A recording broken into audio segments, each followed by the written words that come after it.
So now we're going to move on to the first portion of our event for today. So as mentioned, this is a learning session on humanitarian innovation. It will be an overview, and the objectives for this brief session are really to help all of us come to a shared understanding of what we mean when we refer to the concept of humanitarian innovation, what the current trends are, as well as some of the challenges to achieving results in fostering innovation in humanitarian action.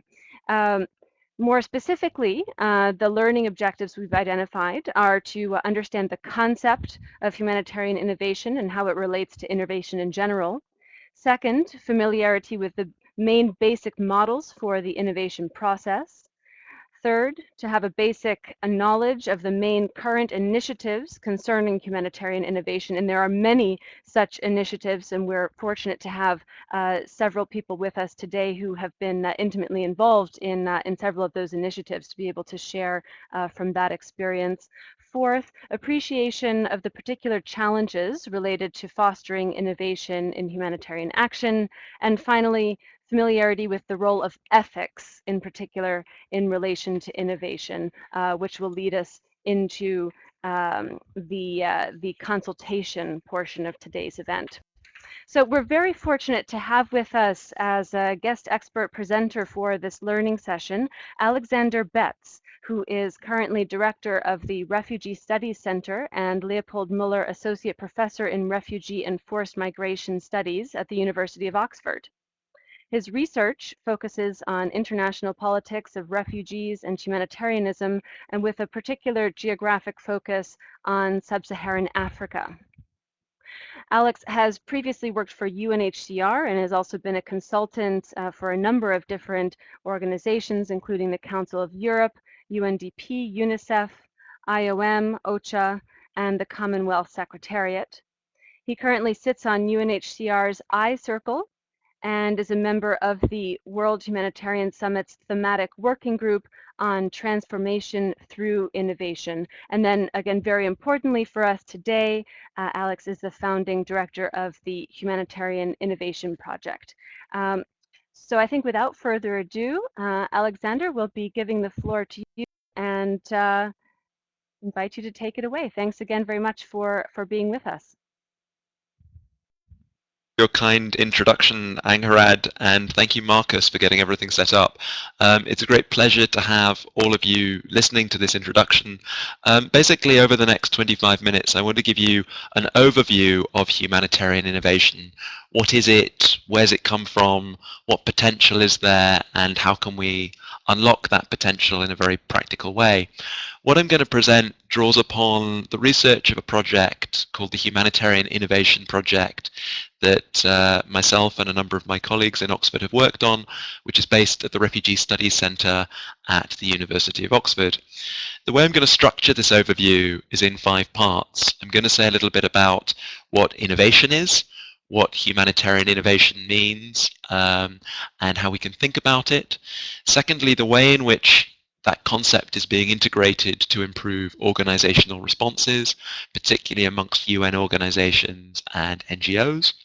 Thirdly, say a little bit about new opportunities in terms of products, processes, and technologies that have the capacity to reshape humanitarian response.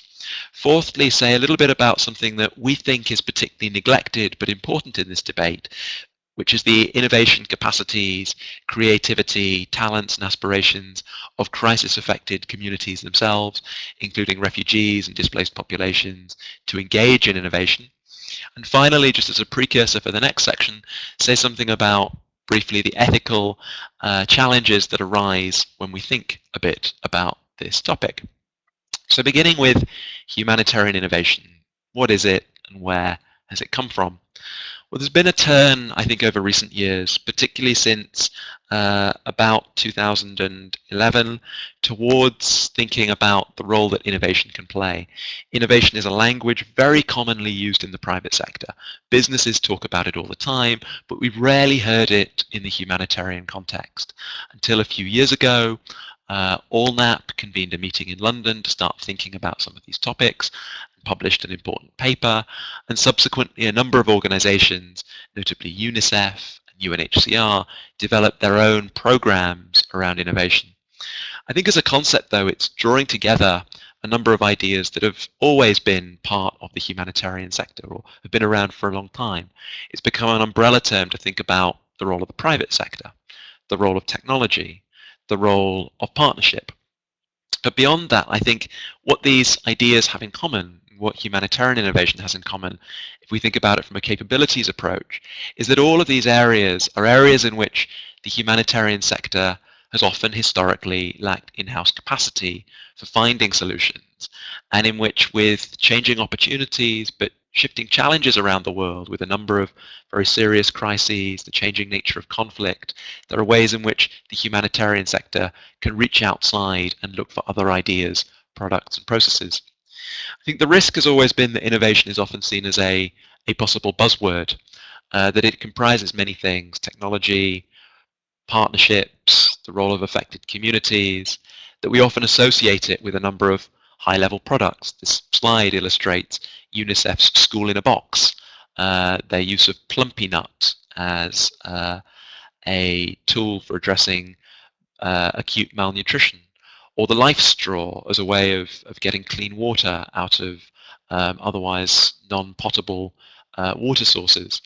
But I think what all of these areas have in common is they're trying to address areas in which the sector is weak. And innovation shouldn't just be seen as about products. It's not just about technologies. It's not just about shiny new things or inventions. It's actually more about how we take things that might already exist and adapt them to new contexts, adapt something that might be outside of the humanitarian context and apply it to the humanitarian sector. For us then, innovation is actually a process. It's not a product. It's not just about technology. It's a way of thinking. It's a way of engaging in a process of adaptation and change. And it's worth bearing in mind immediately that in the wider innovation literature, particularly on the diffusion of innovation and technology, there are many ways of specifying this process.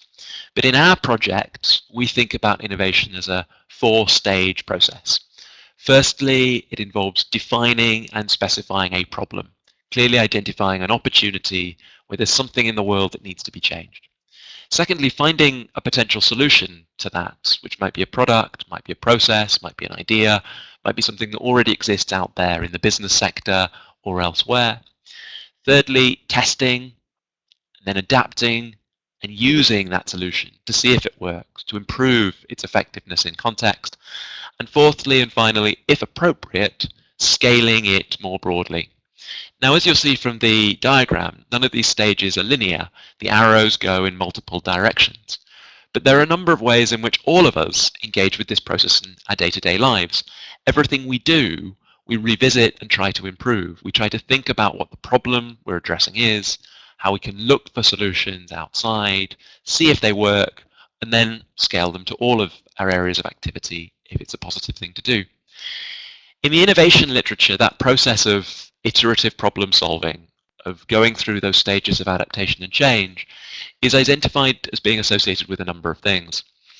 The first thing that often leads to innovation is having an innovation ecosystem, having sources of ideas, inspiration, products and processes out there that we can draw upon and engage in new partnerships. The second thing that often features is the idea of cross-fertilization, that two heads are better than one, and if we can draw in ideas out there from other people and work together, we can learn faster. And thirdly, iteration is important, learning from failure. Now that's difficult and challenging in the humanitarian sector, but in work on innovation more generally, learning from failure has been key. As I've said, what's really important is to recognize that innovation isn't just about technology. It's also not just about dramatic, big, game-changing shifts. It's definitely not about invention. But an awful lot of innovation is simply incremental. It can be low impact, and it can take place with low levels of technological progress. And so in this illustration, which is intended to illustrate the ratios in which businesses often invest in innovation, the bulk, 5 out of sort of 10 elements of investment are generally recommended to go on incremental innovation, the stuff that may not be game-changing, may not be transformative, but is actually relatively low market impact, relatively low technological progress, but about learning. So I think that's an important caveat when we think about innovation. As I said, innovation comes from another number of sources. Two of the most influential ideas in the popular innovation literature are as follows.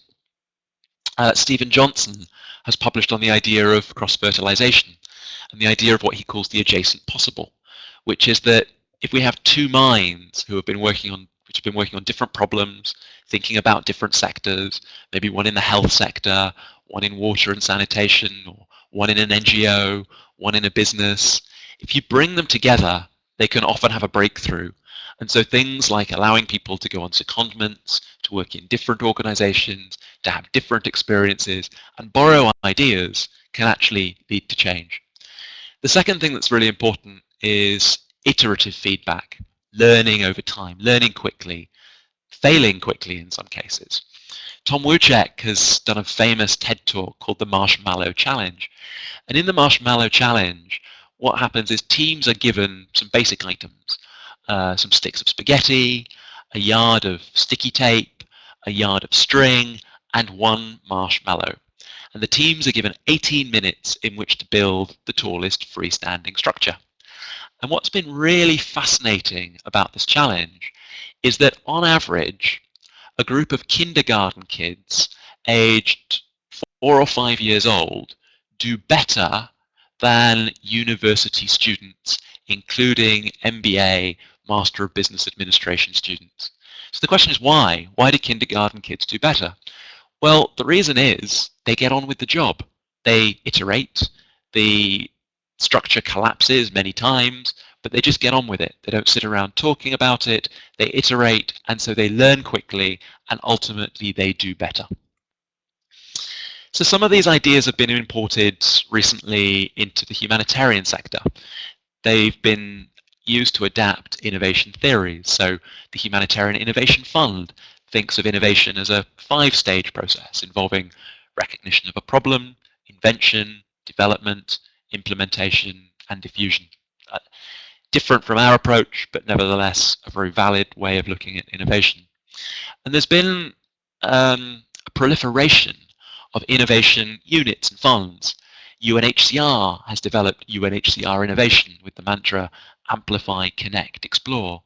UNICEF developed innovation labs around the world, beginning in Kosovo, Uganda, and Zimbabwe, to create tech, but also to engage with communities.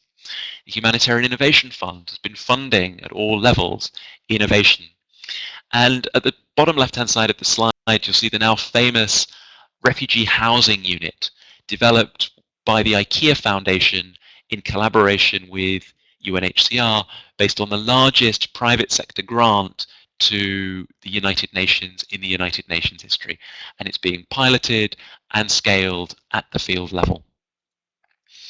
I think it's important to recognize, though, that there are reasons why humanitarianism is different from, say, Apple, why it's not the business sector. And there are two basic reasons for these differences. The first thing is the markets are simply different, and the second is the need to recognize principles and challenges here. On a market level, on the demand side, it's important to recognize that unlike in the private sector, many humanitarian goods are not sold on the free market. They rely upon provision by the public, by governments, by the state, or by extension, intergovernmental organizations working with taxpayers' money. They provide things that people in desperate situations need, so there's not always a ready demand for those products with the same market dynamics. Similarly, on the supply side, there's not a free market in which all organizations compete to provide humanitarian goods and services, but actually there are certain standards that we regard actors have to conform to be legitimate to provide humanitarian goods, the sphere standards, for instance. Not unrelatedly, humanitarianism relies on principles. I mentioned that iteration and failure are good ways to learn and innovate, but we can't just fail consistently when people's lives are at stake. We have to have principles, and the humanitarian principles of humanity, neutrality, impartiality, operational independence are amongst those that I think make this an important and distinct area. So what are organizations currently doing? I mentioned what UNICEF and UNHCR are doing, but others are engaging with this innovation turn in the humanitarian world. And they're doing so because of the recognition of a variety of barriers that often exist in traditional humanitarian organizations, across UN organizations, across NGOs, barriers of inertia in organizational culture, difficulties in human resources of people often spending their whole careers in a particular organization or within the sector, having very little opportunity for moving in and out of humanitarian sectors or having different experiences. There are often procurement challenges that organizations experience, having to go through elaborate rules in order to offer a contract to an outside actor and partner with, say, the business sector.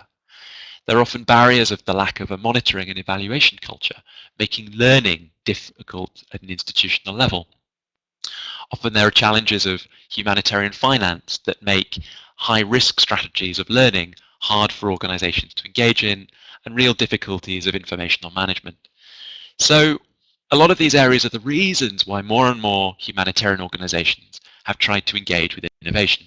And there are a whole variety of structures that have emerged, and this table just illustrates some of them selectively. The way in which across the United Nations, NGOs, business and universities, we see innovation grants and funding mechanisms emerging. We see research and development strategies emerging. We see organizations developing innovation labs, platforms and networks. And this is taking place across the board. The United Nations, for instance, has funding mechanisms that are emerging through, say, the UN Foundation, research and development capacities that have emerged in-house in UNICEF's structure, technology for development, labs and platforms across organizations. NGOs are now playing a role within this sector across finance, research and development, and developing labs and methodologies. Business is engaging. Deloitte has a humanitarian innovation program, for example, and it's not just us in Oxford who are working on innovation. Other universities from MIT to Georgetown to Harvard are actively engaged in this work, and there are many others. So what new opportunities exist out there that aren't tapped into? Many of them are technological, but again, it's important to recognize innovation isn't just about technology. It's a process, but there's a lot out there that we can learn from in terms of products that can potentially transform the sector, digital technologies that might be transformative, and new response mechanisms. So to take some examples, a lot of people are focusing on drones and military technology and the way in which, if used well and with knowledge transfer across sectors, those military technologies in the context of, say, the United States having an annual research and development budget of around $1 trillion can be cross-applied to improve humanitarian responses. In terms of digital technologies, there's been a big turn to using big data to inform emergency response. Mobile phones are now ubiquitous, including among affected communities. Cash program has become one of those areas with the potential to be scaled to transform humanitarianism. And the process I outlined before of identifying a problem, identifying a solution, testing it, adapting it, and scaling it has been seen in the way in which the sector has developed many new ideas. Cash programming, for instance, stemmed initially from a problem in 2004 of lack of access to crisis-affected communities within the tsunami. As a result, the cash learning program started to develop cash programming, worked with an NGO to pilot the tool at the local level, and then it was scaled. Similarly, UNHCR Innovation has recently developed a platform to connect the field to headquarters through a learning platform called UNHCR Ideas. And that platform began by recognition of a problem, the need for greater dialogue and collaboration between field and headquarters, which led to the identification of a possible online solution. A company called Spigot Mindjet had a technical solution that hadn't been previously applied to the humanitarian sector. UNHCR piloted it. It worked well in a controlled pilot test and has ultimately been scaled, so UNHCR is now working with this in its day-to-day work. For us at the Humanitarian Innovation Project in Oxford, one of the key gaps and yet most important aspects of this debate is the role of crisis-affected communities. It's not just the case, although it's important, that innovation can improve organizational responses amongst traditional humanitarian actors. It's also the case that the people who are affected, often victims seen as vulnerable, also have capacities. They have skills, they have talents, they have aspirations, and we need to build on those. In our research, we recognize the potential of bottom-up innovation amongst affected communities such as refugees. All of these examples that you see come from our work in Uganda. On the left-hand side, an adapted bicycle which has been adjusted to sharpen farming tools by a Congolese refugee. You need to make sure you cycle the bicycle in the right direction, or of course, as we found out, the sparks fly up into your face. In the middle photograph, Somali refugees run the largest form of transportation between the Nakivale refugee settlement and Kampala. A bus company has emerged. And on the far right, you see the example of a business based on recycled televisions and games consoles, enabling youth to engage in playing computer games. All of these are innovations. They're not high-tech solutions, they're not radical inventions, but they're incremental ways in which individuals are beginning to change humanitarian response. We have a publication coming out next month, which will launch at the Humanitarian Innovation Conference, that documents some of this bottom-up innovation. It's called Refugee Innovation, Humanitarian Innovation that Starts with Communities, and it's co-authored with my two colleagues, Louise Bloom and Nina Weaver, who are on this conversation. It shows examples from Uganda of, for instance, Demu K on the left, developing his own radio show, engaging in documentary filmmaking, Claude on the right, developing a water storage tank to gather rainwater and provide a cooling system that enables him to run his maize milling business in an efficient way and a cost-effective way.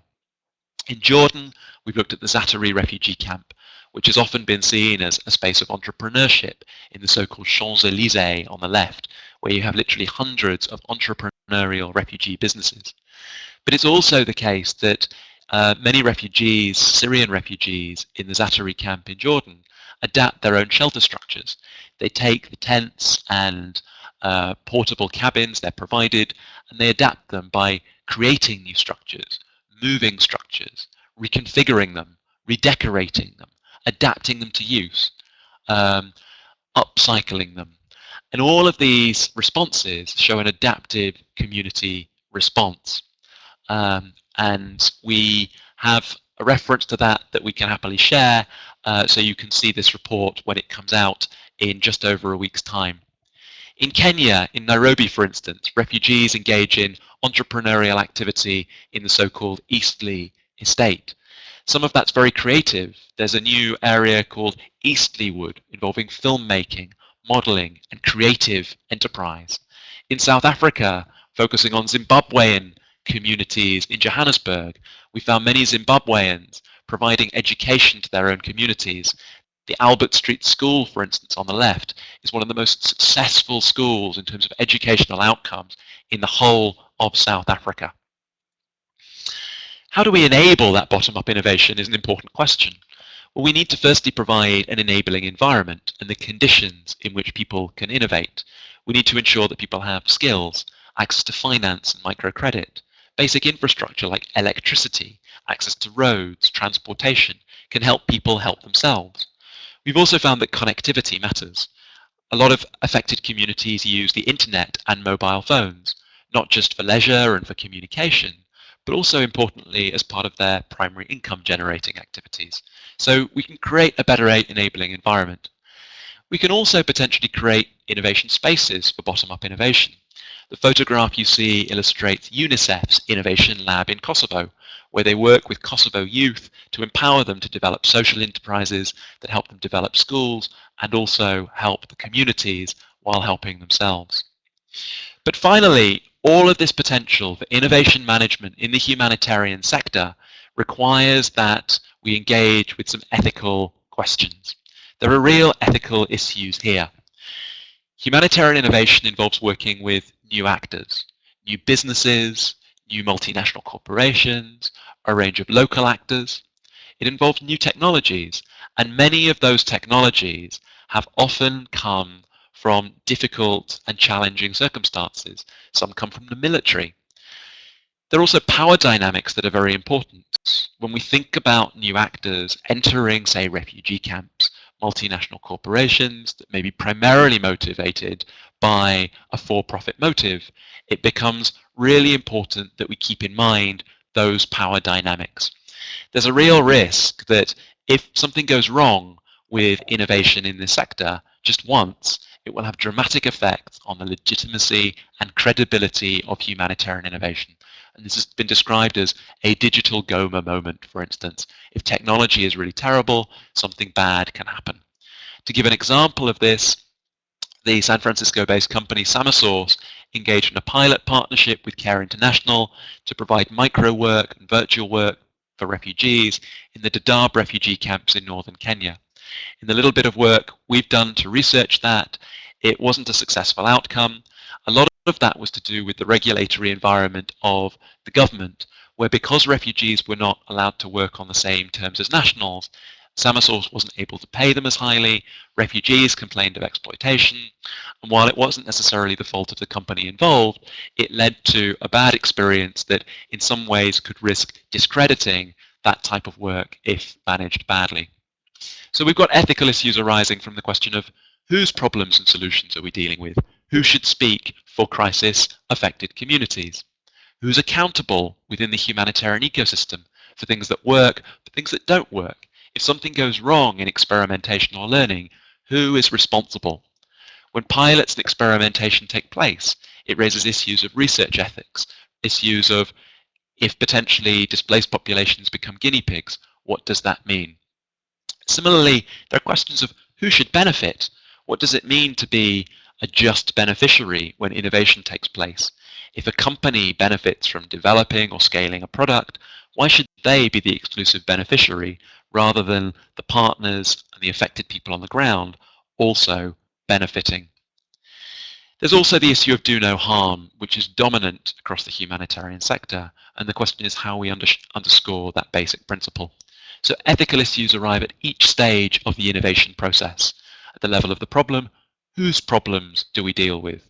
At the level of solution, whose solutions do we deal with? Who determines those things? With piloting, how do we ensure informed consent of everyone involved in experimentation? And finally, at the level of scaling, if something makes a profit and has an impact, who should share in the benefits? To begin to develop principles, we've embarked on a methodology that I'll say more about in the next sector, but really it's involved trying to draft some principles, refine them based on ethical reasoning, and develop a living document on principles for ethical humanitarian innovation. So to bring this session to a close on the introduction, I think there are real challenges about how we embrace the opportunities of humanitarian innovation. It's a major theme, one of 4 major themes of the World Humanitarian Summit that will meet in Istanbul in May 2016. There's a recognition of a wider humanitarian ecosystem, that humanitarian system is no longer just about traditional humanitarian actors. It's not just NGOs and international organizations, but increasingly business, the private sector, the military, community-based organizations, all engaged in cross-fertilization that can bring transformative change. How do we make use of that? Crucially, how do we build on the bottom-up innovation I mentioned to facilitate innovation by and for affected communities? What ethical standards and principles do we need to safeguard the rights of vulnerable people? How can organizations learn and develop cultures of innovation? How can we finance innovation? And what's the role of non-traditional humanitarian actors? These are questions that we all need to collectively work on and think about in order to advance this debate and take the opportunities that come from new products, processes and technologies, but while ensuring we don't put vulnerable populations at any kind of risk.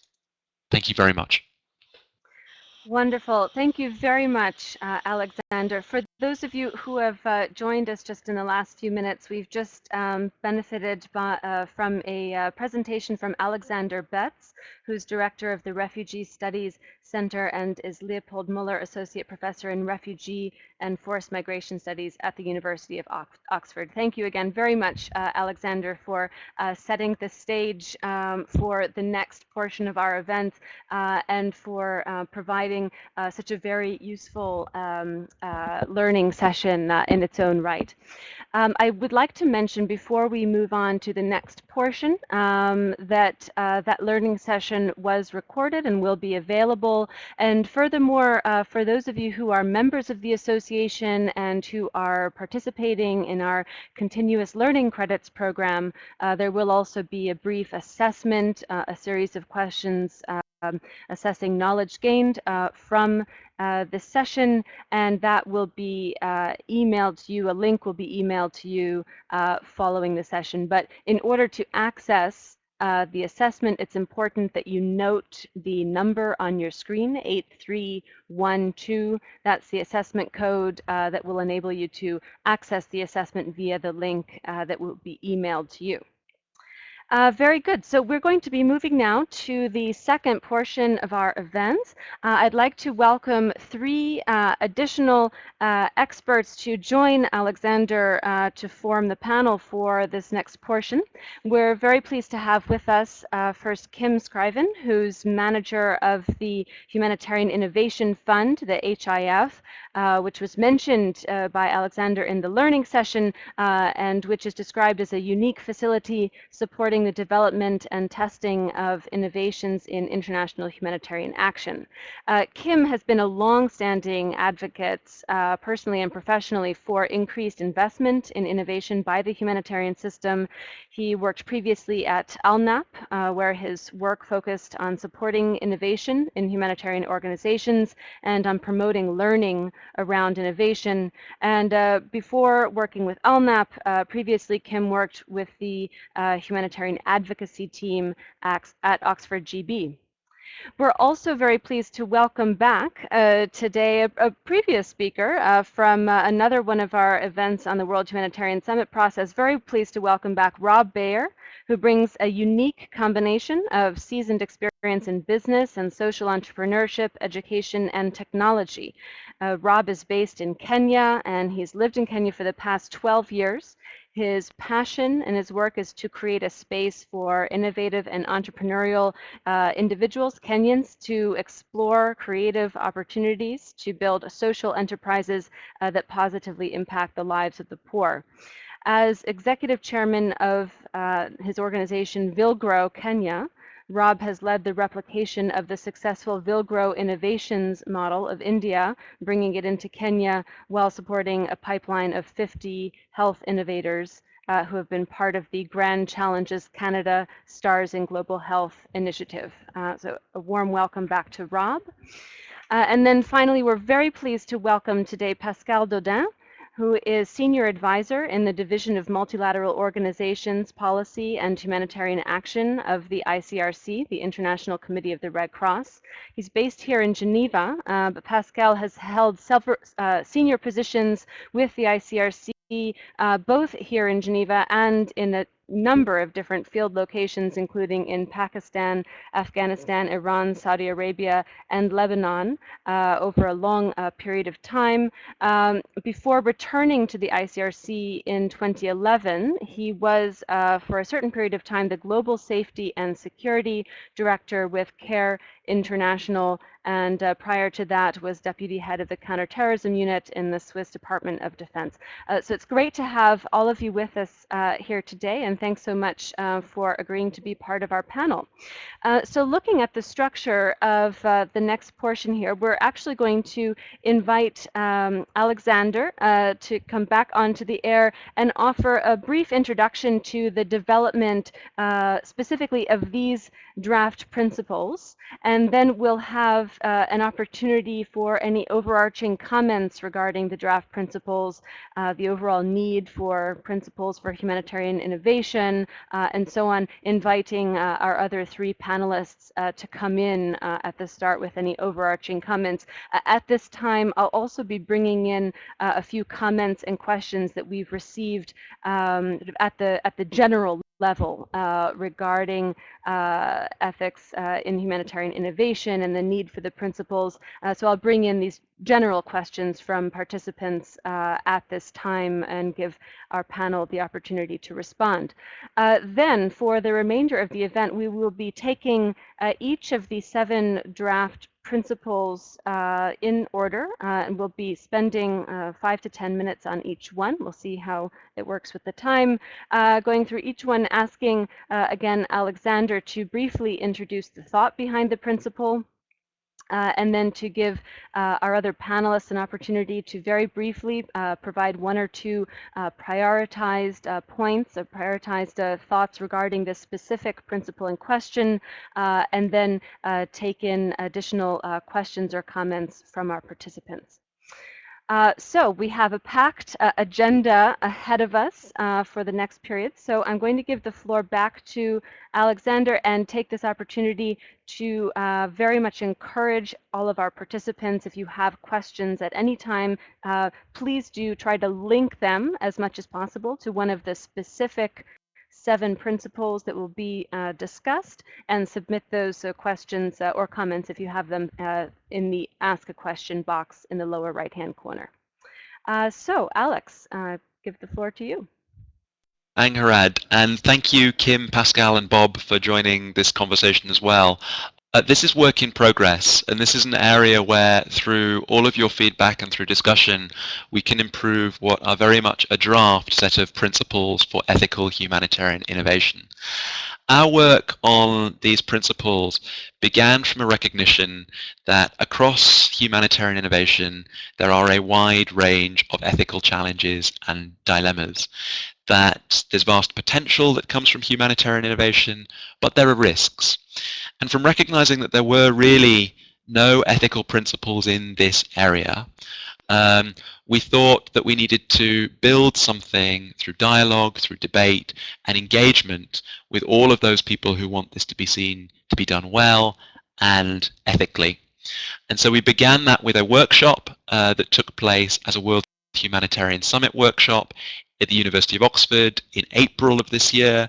It involved the participation of the ICRC, UNHCR, UNICEF, OCHA, the World Humanitarian Summit, DFID, Save the Children, the Humanitarian Innovation Fund, the Harvard Humanitarian Initiative, as well as a range of academics. But we now want to, having built the principles out of that discussion, subject them to greater scrutiny and debate and improve them so that they can begin to inform the development of operational guidelines. So I'm just going to very briefly in the next sort of 5 or 10 minutes say something about the background, the methodology we used, and then we'll eventually go through each of the proposed principles. So I mean the key concepts here are humanitarianism, ethics, and innovation. Humanitarianism being at its most general level about assisting vulnerable populations in conflict and crisis, ethics being about developing moral principles that should govern behavior, and innovation being a process of adaptation to context. So crucially, we're not talking here just about ethics and principles for humanitarianism, but ethics and principles for the process of humanitarian innovation. As I mentioned a little bit earlier, I think there's a real need for this for a number of reasons. And the reason why we need ethical standards is multifaceted. We have new products and processes. Many come from diverse backgrounds, including business and the military sector. They have the potential to have positive effects, but challenging and problematic effects. There's the entry of non-humanitarian actors, including business and the military, which might have mixed motives for their engagement with humanitarianism. Innovation often involves research and experimentation. There are questions when we work with affected populations about what representation and participation do mean and should mean. How can we ensure informed consent? And when we develop new ideas, there are real issues of intellectual property and the equitable sharing of benefits. So there are a range of reasons why ethics and principles are central to humanitarian innovation. The methodology we've used to develop these principles is 3 stages.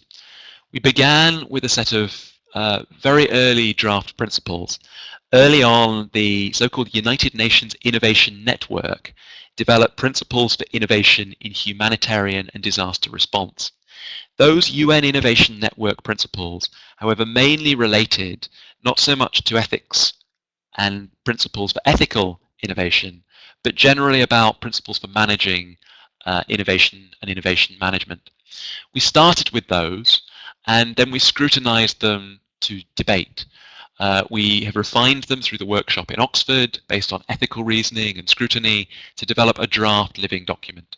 The idea is that these principles won't be closed. They will be on a live platform that can be updated through practice and learning over time. So even beyond this conversation, even beyond the initial World Humanitarian Summit, potential launch of these principles, they will be opened up, they will be debated, they will be scrutinized, and have shared ownership amongst the community. The draft document that you have access to, and hopefully have had access to before today's debate, is called Principles for Ethical Humanitarian Innovation. It comes out of the workshop. We've got the draft principles. We want to create an online platform to develop them over time, and a network of people that can continue to ensure their ongoing relevance. It's important to recognize that those principles are derived from a set of sources of inspiration and a set of sources. Medical ethics is one.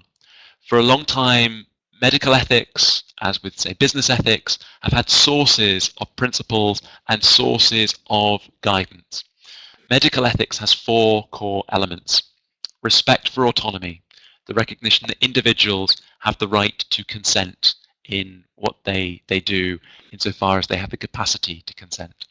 Beneficence, the idea that you should confer positive benefits on subjects in medical health or in other analogous areas. In the case of medical ethics, that beneficence comes through health. Non-maleficence, in other words, avoiding doing intentional harm, is a core principle. And there's also a core principle of justice that comes out of medical ethics. We've also been inspired by the humanitarian principles of independence, neutrality, humanity, and impartiality. Indeed, if innovation is humanitarian, it must be for humanitarian purposes and therefore be in accordance with the humanitarian principles. And we've also derived inspiration from research ethics. There are international standards on how we experiment and who we experiment with. So the preamble to the document outlines elements of the background. It highlights that innovation can play an transformative role. Innovation can be a very positive thing, but it involves a range of ethical questions and dilemmas. Of primary concern in this regard is the welfare of vulnerable populations. Yes, they have capacities, but they have vulnerabilities by definition of being in a humanitarian crisis situation. When we introduce new actors to that situation, drawing upon increasingly complex products and processes and experimentation, things can go wrong. The existing principles relate more to innovation management and less to ethics. So the purpose of these principles, as we set it out in the preamble, is to be a set of high-level principles intended to guide the subsequent development of operational guidelines by organizations, by NGOs, by businesses, by other actors. They're not intended to give huge amounts of detail. They're intended to be the top-level principles that guide action. And they've been drafted with reference to a range of analogous practice in other areas, such as medical ethics. We regard principles as, following the definition offered by Hugo Slim, propositions that govern a system of belief or behavior. They serve as guides.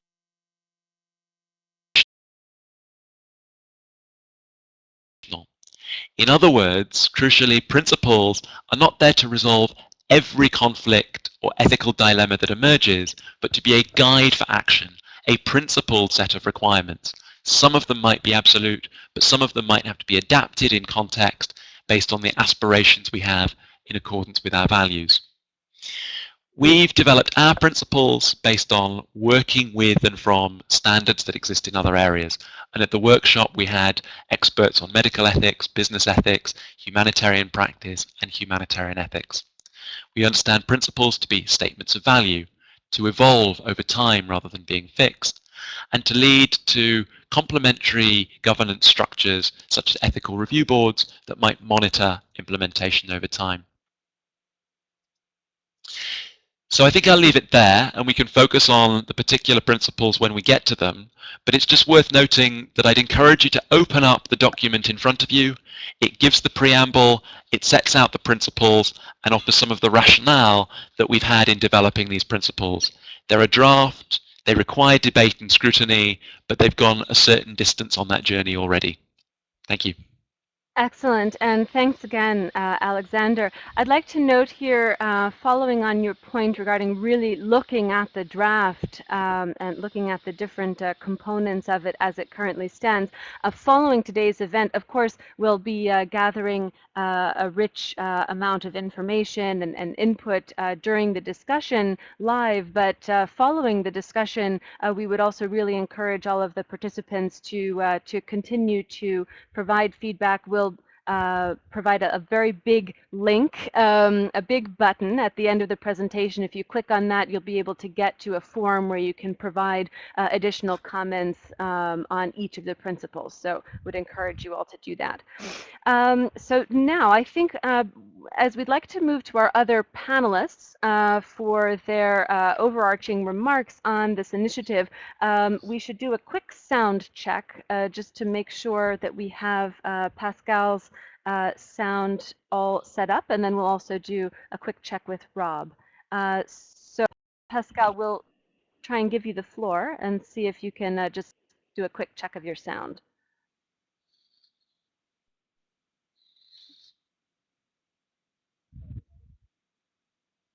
Okay, so we're going to the connection with Pascal. In the meantime, Rob, could we try your connection?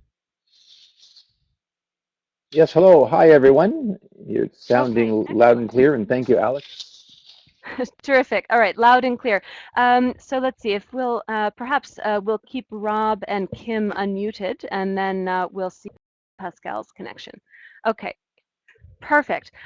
So moving to our other panelists now, before we do, I actually see that we have a number of really valuable comments coming in from the participants. I'd like to just highlight a few here. So first, we have someone noting the potential difficulty with monitoring adherence to such a set of principles. Another participant here today just mentioning would it not be possibly a better use of time or better use of resources to focus on very practical guidelines for involving the private sector in humanitarian innovation, and what is the relationship between, for example, producing practical guidelines for involving the private sector versus broader efforts looking across the board at principles for humanitarian innovation. There's also a comment that overall the idea of the principles in the draft looks excellent, but that there may be a risk for principles to block innovation. So that would be an important aspect to discuss, and a number of other comments that have come in, and we don't have time to address all of them, but just to get the discussion moving. So let's see, let's go first to Rob, and then we'll go to Kim, and then hopefully we'll be able to move to Pascal. So giving the floor to you, Rob, do you have any overarching comments for us as we start this discussion? Well, sure. Thanks. This has been really challenging for me because this sort of thinking is definitely foreign to private sector. Private sector, as we all know, which I work most with, is really driven by process and product innovations, and where the driving force is often money. And it's really encouraging to see a foundational thinking here. You know, I found it really interesting. What I would say is iteration, what I've learned, is absolutely key. You must be willing to constantly try and constantly adapt and constantly try to do new things. and in humanitarian response, I think that's key. I'm not sure how much that's actually gone on in comparison to private sector in other areas. But yeah, that's one. Number two, I would say that really local ownership. I really love Principle 7. To me, Principle 7 is really key, because if you're not really meeting the needs based on how the stakeholder, the primary stakeholder or recipient feels, then really what are you doing? And so I really find that Principle 7 is really key as well. So I look forward to engaging in that one. But yeah, it's just great to be with you all, and I'm looking forward to learning and contributing something if I can. Excellent. Thanks so much, Rob. I see another couple of comments coming in from participants I'd like to highlight. One interesting one I see sort of picking up on some of the points from the learning session with Alexander, noting the importance in the context of innovation to, quote, fail fast and fail cheap, and raising the concern that in the humanitarian context, this could seem to fly in the face of course, the principle of do no harm. So how can that learning process and learning through failure be an appropriate response when also taking into account the concept of do no harm? Just to highlight one other comment there. So now moving to Kim, any overarching comments from you before we get into the detailed discussion, principle by principle? Thanks, Anne-Harad, and thanks, Alexander, for the great presentation. Hello to everyone. I think I'm not going to say very much here, because I think what's a great opportunity is to have such a large group of people being exposed to these issues and discussing these principles that are emerging. I think, as Alex was pointing to, the debates around innovation have moved so far and so fast over the last 5 years that there's really a much broader group of people from a range of different parts of the sector and beyond involved in these conversations. And as we seek to try and marshal that interest and increased investment in innovation, finding ways to do so in responsible and ethically sound ways is increasing. But I think that needs to be based on consultation and discussion. So it's great to have that opportunity. I think what I would say now is, from our perspective, in the HIF, looking at the system and looking at the discussions around the World Humanitarian Summit in particular, I would say that it's clear that the challenges that are faced by the system and the actors currently operating within it are of a nature and complexity that means that really change isn't optional, and that we need to find ways to adapt and innovate the system, and that's not something that is a choice, it's a necessity.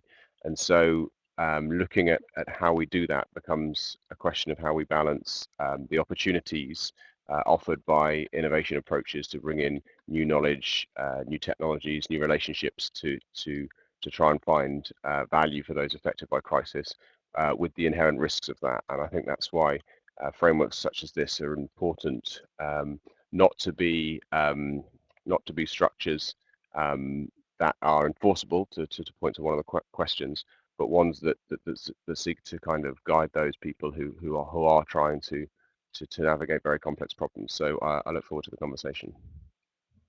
Okay, thank you, Kim. And now we will be moving to Pascal. We're just going to do a quick check of his connection. So if you'll bear with us for just a moment, we'll be right back.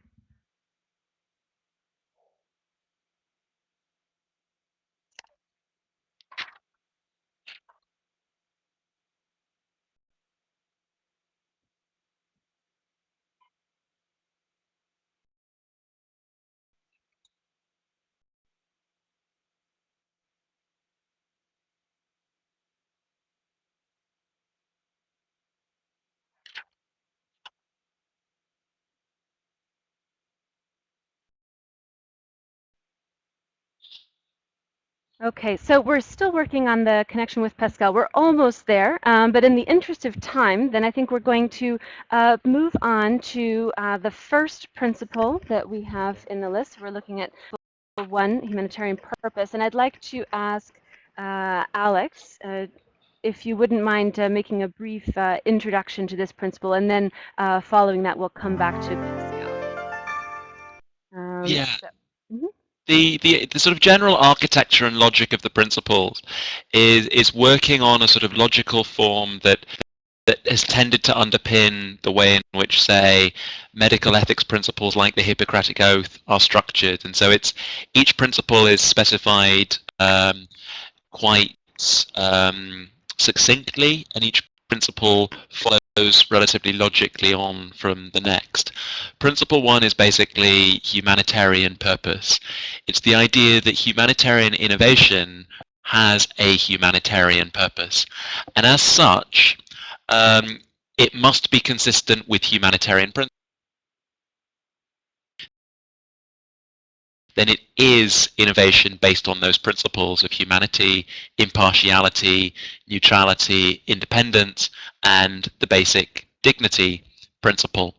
And that has significant implications because it means that it should be possible for all members of a crisis-affected community to benefit from innovation without discriminatory barriers to use. In essence, what makes something humanitarian is that anybody by virtue of need can use it, and so innovations should be possible to benefit the community at large. That sets the bar relatively high, but it's really going to the core of ensuring that innovation that is labeled as humanitarian is fulfilling humanitarian functions consistent with those principles. Okay, great, thank you. Could I ask Rob to come in, and then following Rob, we'll come to Pascal and then Kim. Yeah, there's nothing more to add from my standpoint, other than the key point on some of these things is how do you make this practical for if you're a small business person in Kenya or East Africa and you feel that you have an innovation that might affect some humanitarian crisis in Dadaab or something going on there. These kind of concepts are quite honestly probably foreign to folks. They're more driven on a practical need and supply and demand basis. So yeah, sort of very sound, very logical. But how do you make that practical to those that implement or give Great, services? thank you. Sure, absolutely. Now, giving the floor to Pascal, and Pascal, sincere apologies for the technical problems there. Really glad that we do have you now on the line. We'd like to give you a few minutes if you have any overarching comments regarding the broader topic and then this initiative to draft principles through this consultative process. Over to you, Pascal. Okay, thank you very much. Yeah, well, comment I would like to share with you is that we, in SRS, praise this initiative and right from the beginning to have some kind of ethical framework around technical, I would say, issue, and that's important that to recognize that technology or innovation is not neutral as such, and we have to regulate its development and its use, and it's perfectly in sync with the philosophy of humanitarian action, which is about delivering aid, but also to set up some kind of principles around aid delivery.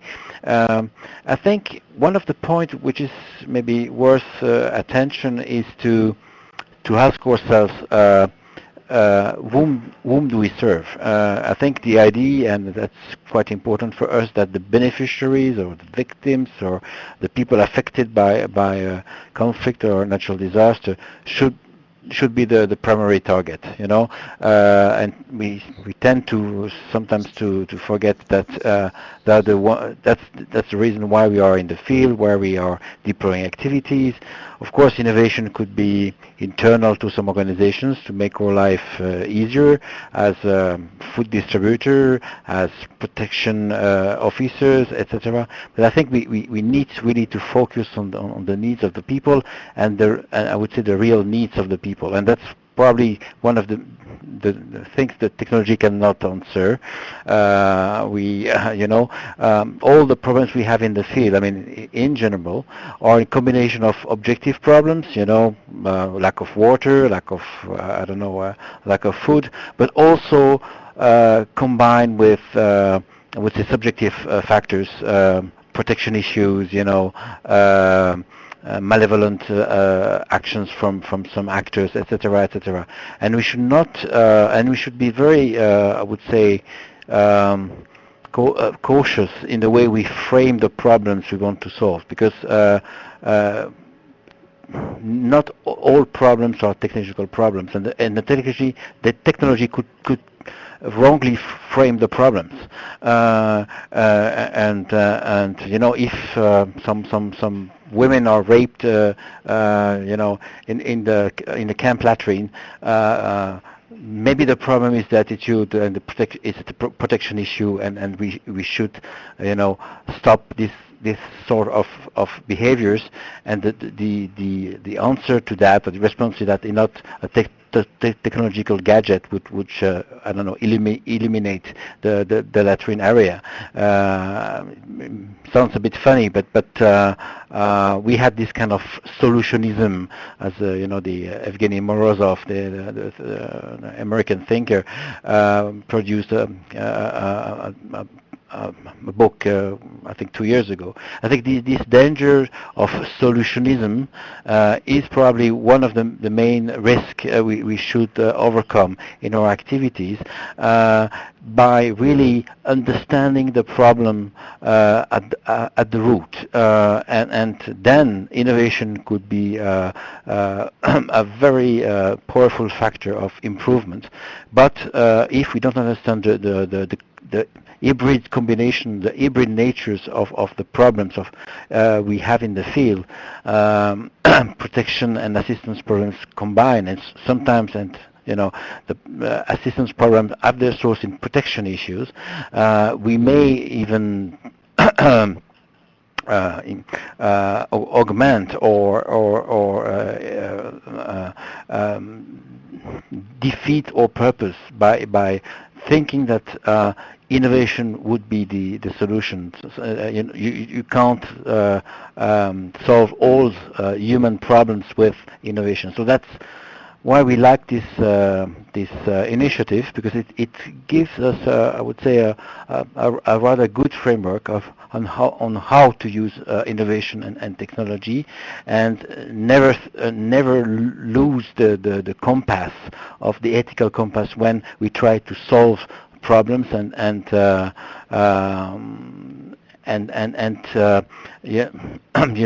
bringing more harm than relief when trying to find a optimal solution. Yeah, that's I think my comment at this stage is really to have a larger picture about using, or engaging innovation, never, losing sight of the victims, and the problems, and the more you invest in understanding problems and dynamics around these problems, the more you are meant to find the right solution. Pascal, thank you very much for those remarks, and very, very helpful and very important inputs. I think your points, particularly regarding the importance of how we're framing the problems we seek to address, is critically important to keep in mind throughout these discussions. And I'd like to pick up on another point that you made regarding asking the question of who we're trying to serve, and really focusing on who we're trying to serve, which I think links well to the discussion on the first principle, and then to connect it with a couple of comments and questions that I see coming in. And Kim, since you're up next, I think that these would be actually interesting questions to pose to you, and it may be a question of clarification. So we have a question from Thomas. He's asking, what about innovation that's borrowed from another field. So it was designed for another purpose, not a humanitarian purpose, but then may be useful to apply in a humanitarian context. Would this first principle risk excluding such possibilities? And then we have another participant asking essentially the same question from a slightly different angle. So over to you, Kim. What would be your thoughts on that question? Yeah, thanks very much. It's interesting discussion. I think what I would say is I'll try and address that question in a second, but I wanted to come back to Rob's point of what does the smallholder in Kenya who's either trying to serve or maybe a member of an affected population, and what would principles like this mean to them? And I think this is really interesting because I would argue, or I would think that individual is not defining what they're doing as humanitarian, as having a humanitarian purpose or goal. They're just someone who's trying to better themselves and a lot of their family, and a great thing that is. When these things come into play is when agencies and other actors are trying to link with such resources and such individuals and networks to explicitly achieve humanitarian goals, and they're ensuring that that's done so in ways that are responsible becomes really important. The other thing I would say around the humanitarian purpose point is that I don't think we'll come back to this that excludes testing things in rigorous ways, and we can draw a lot from medical ethics there.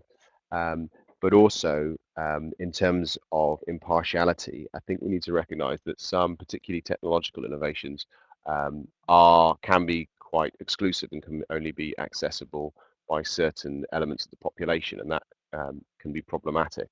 But also that progress in this area isn't a zero-sum game. So I can think of specifically innovations we've worked with around use of mobile technologies, which by design are only accessible by representation from the affected population who perhaps literate, have access to a mobile phone, and so on and so forth.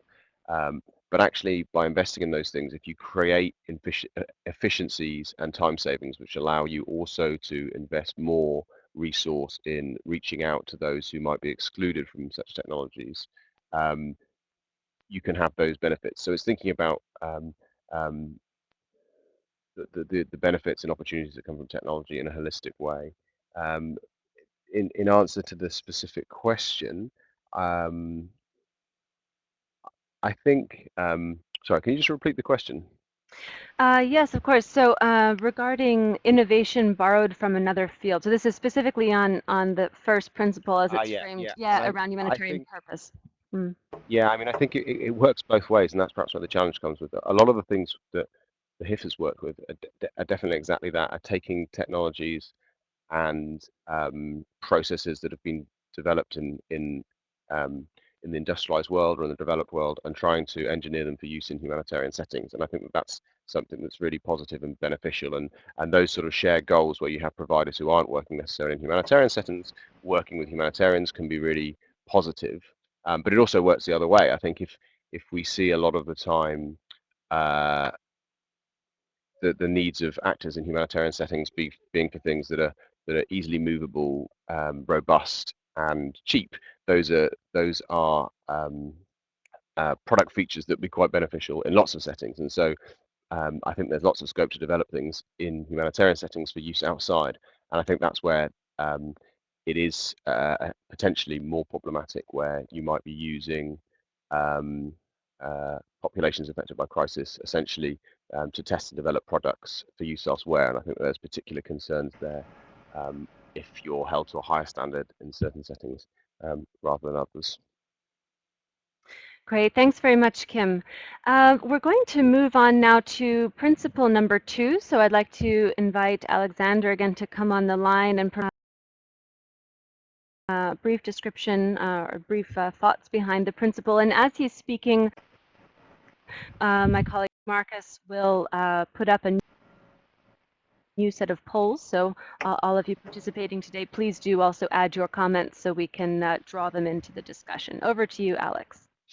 Principle 2 is primary relationship. The notion of primary relationship comes very strongly from medical specified relationship between doctor and patient. The primary relationship of concern for humanitarian innovation must be the provider-recipient relationship. The primary relationship necessitates the identification and avoidance of any conflicts of interest, as well as the invalidity of any considerations of third-party beneficence that would compromise the primary loyalty to recipient populations in any way. Put simply, this idea of specifying the primary relationship is a way of ensuring that when people have clearly specified loyalties to crisis-affected communities, those are the loyalties that drive humanitarian innovation.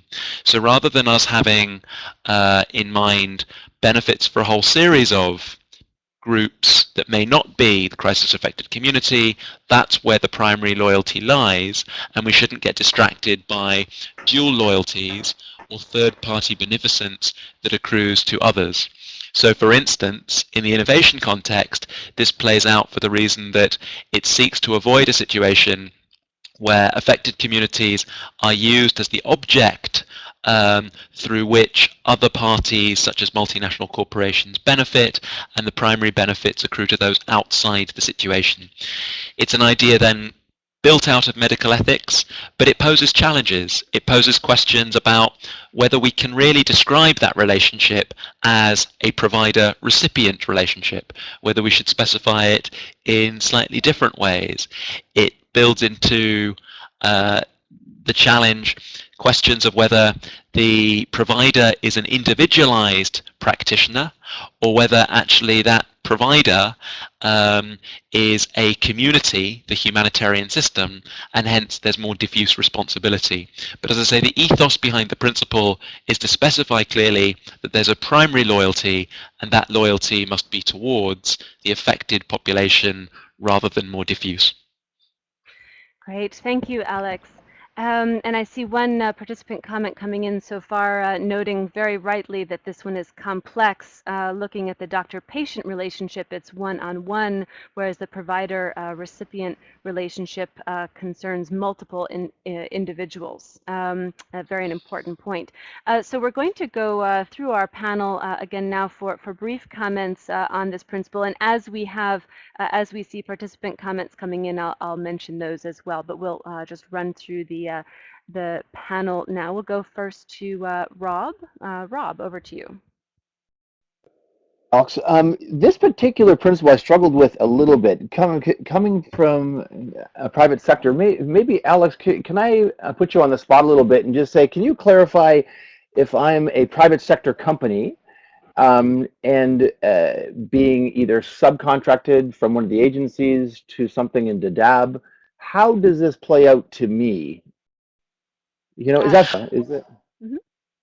I think this is the right question to ask, because it's a hard one, particularly when you come from the private sector, because in its sort of most aspirational form, it's saying your primary consideration has to be for the affected community. It can't be primarily towards, say, your shareholders or your for-profit motive. It doesn't mean, I don't interpret it as meaning, that you can't earn profit as a private company. I don't interpret it that you can't engage as a private sector actor. What's intended by it is that insofar as there is a conflict of interest, the primary loyalty has to be towards the affected community. So you shouldn't be trading off the welfare of the affected community for benefits to other parties to a disproportionate extent. So if there's a tension between your shareholder value and the welfare of the affected population, your primary loyalty has to be towards the affected population for this to be humanitarian innovation. Perfect. No, that helps.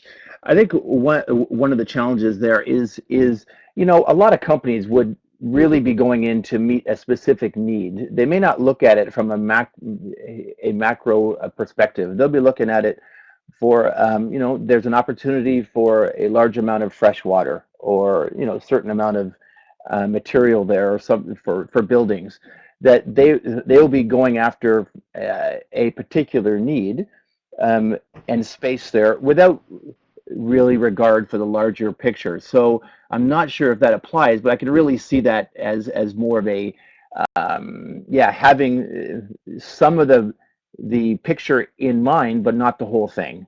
And I'm not sure if that applies enough to meet that principle. But does that make sense? Absolutely. Yes. Thank you for that. An important point. So we're going to move to Kim. Before we do, there's another participant comment I'd like to bring in here, bringing up the observation that a lot of humanitarian innovation happens, quote, behind the scenes. So in a sense, one step removed from the direct provider-recipient relationship. So innovating to provide better services, better solutions to the humanitarian agencies who are then in the provider position. So another sort of questioning of the principle. Another person wondering, is loyalty the correct term to use here? So just some food for thought, but over to you, Kim, for whatever comments you'd like to bring in.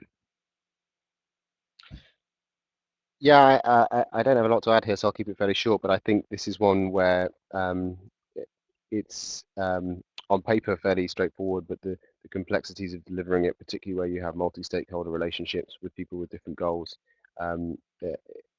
is slightly more daunting.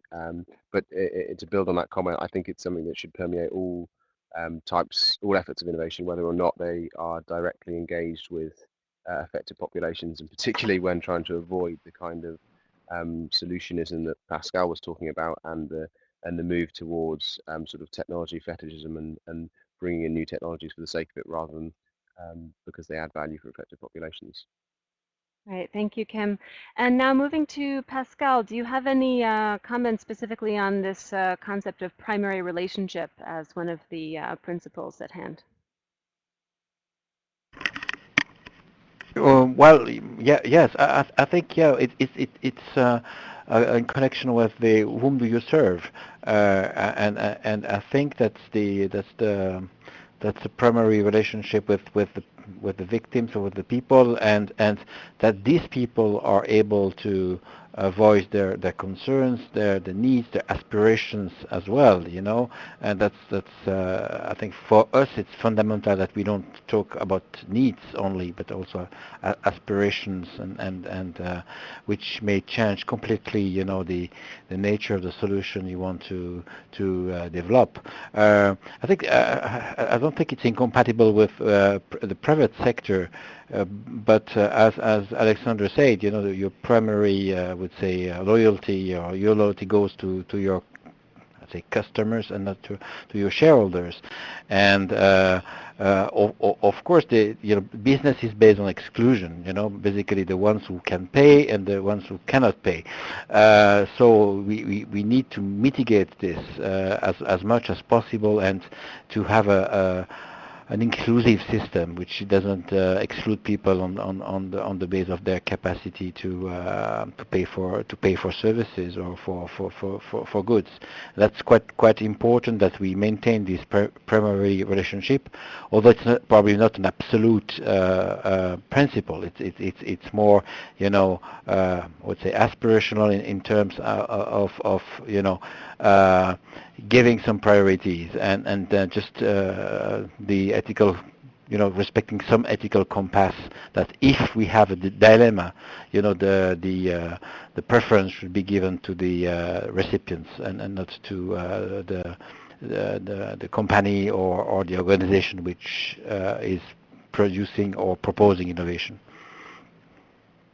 Great, thank you, Pascal. And I see a number of participants also echoing or underlining some of the points that you've made, particularly regarding thinking about the relationship, primary relationship, as, of course, a two-way relationship, and the importance of ensuring that recipients' voices are heard, that they have opportunity to express needs, and also report wrongdoings, and have some means to address the latter. Now, moving on to Principle 3, we'll again invite Alexander to provide an introduction. Alexander. Principle 3 is autonomy, the idea that all humanitarian must be conducted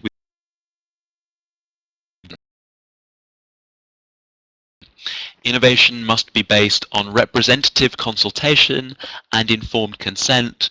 It should be user-driven and based on participatory methods that are sensitive to within-community power dynamics, culture, and language. The basic idea behind that is to recognize that individuals should be seen as liberal agents with generally the freedom to autonomously consent to anything they participate in.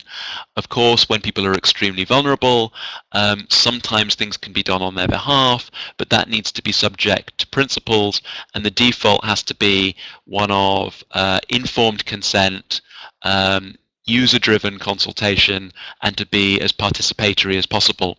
That also involves taking account of sensitivity to power dynamics within communities, including age dynamics, gender, disability, and other particularly cultural factors that shape those power dynamics. So this is a principle that is really recognizing the autonomy of individuals, trying to support it, and not doing things to people that they don't consent to engage with. Absolutely. Thank you so much. So we'll now go through first to Kim, then to Pascal, and then to Rob.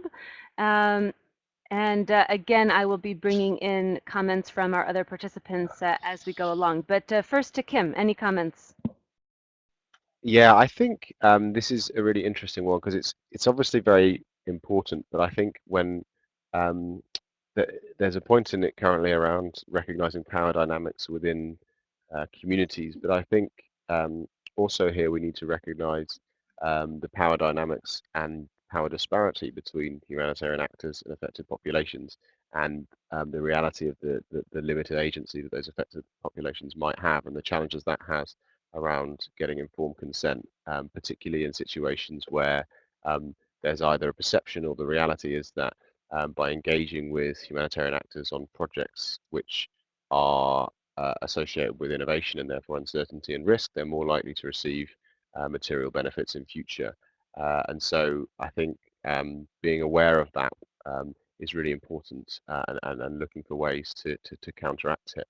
And I'd also say on the issue of user-driven and participatory approaches, that's something that we think is fundamentally important. But I also think that a lot of the methodologies, particularly for the innovation methods around user-driven innovation, those are developed essentially or primarily in developed consumer economies to do product development with private sector actors, where the relationship between the user, the consumer, and the company is very different. And whilst there are obviously dynamics at play there isn't the same inequality in power relations as there would be between a humanitarian actor and an affected population. And so we have to think about that when using those sorts of methods. Great, thank you. A couple of participant comments I'd like to bring in here. So first, we have an individual with us who actually currently works not in the humanitarian field directly, but in the related area of healthcare, and finds this principle to be very admirable, and also points out that this is how they are designing their services in the healthcare environment, but notes that it is absolutely undeniable that applying such an approach does slow things down, so that can come into conflict with the need for very rapid implementation, very rapid response. There's another interesting point here, noting that while participatory and human-centered approaches are admirable, it's important not to romanticize them, and to ensure that we're open to learn from other sectors that already have solid experience in this area, and noting specifically the example of urban development experts. So thank you for that. Now we're moving to Pascal. Pascal, do you have any comments on this principle? A very short one on autonomy. I think it's an essential principle, because the aim is not to. I'm not sure if we can promote autonomy, but at least innovation should not create additional dependence or dependency. Like, for example, providing instruments or technical devices which communities have to use for years because the maintenance, the entrance, etc., are controlled by an organization or a private company. I think that's extremely important. That we should promote autonomy, resilience, and when I read autonomy, I also understand that people should have the choice to refuse innovation as well. I think it's absolutely moral to allow a community to say we don't want cash transfer, because maybe they have reasons to refuse cash transfer. Maybe if it's very efficient, I would say it's common sense, etc., etc. I guess the autonomy is for us very much linked or in connection with the freedom of choice, which is one of the basic notion of humanitarian action. I don't think we should impose any forms of innovation or new technologies because we think just that it's efficient and it's technically relevant. So that's at least as far as we are concerned a very important principle, which is probably at the core of our relationship with affected communities. Absolutely. Thank you for that, Pascal. A couple of really important points. One regarding not imposing new dependencies, and then second regarding the right to refuse a particular innovation and the importance of the freedom of choice. Now moving to Rob, I would like to ask you to come in if you have. Yeah, sure. To me, this one is key. I was on a training or put on a training in Malawi, a few months back, where we hosted a lot of innovators from America, and we took them to a rather large hospital by African standards. And it was really interesting because there was an innovator from America that had a phototherapy device that looked by the West standards as amazing. It was amazingly designed, fully functional, and they had high aspirations for it. But there was another team from Malawi, university students, that made a very similar functioning device without all the bells and whistles and all the sort of the fanciness that a normal Western design would look like. And it was fascinating to me to see that the users at the hospital absolutely preferred the local designed, very low budget, but just as effective option. And it's been a driving force for me for the last months of, wow, I really wonder that if we give people more ownership to the solution with resources to make it happen, and not only do they have more ownership, I think there'll be more demand for it as well. And so it was just one of those eye-opening where we would look at it, or we at the West would look at it and go, wow, I would definitely take option 2, the Western designed phototherapy device. And yet that was not what the local folks wanted. They wanted to see not only a working device, but they wanted to see their local people take ownership in it. And I think that's absolutely key. And I like that Principle 3 sort of points to that end. That's great. Thank you. And thanks for the really interesting, on-point, and specific example. It's really valuable. And now moving to Principle 4 and back to Alexander to get. Principle 4 is non-maleficence.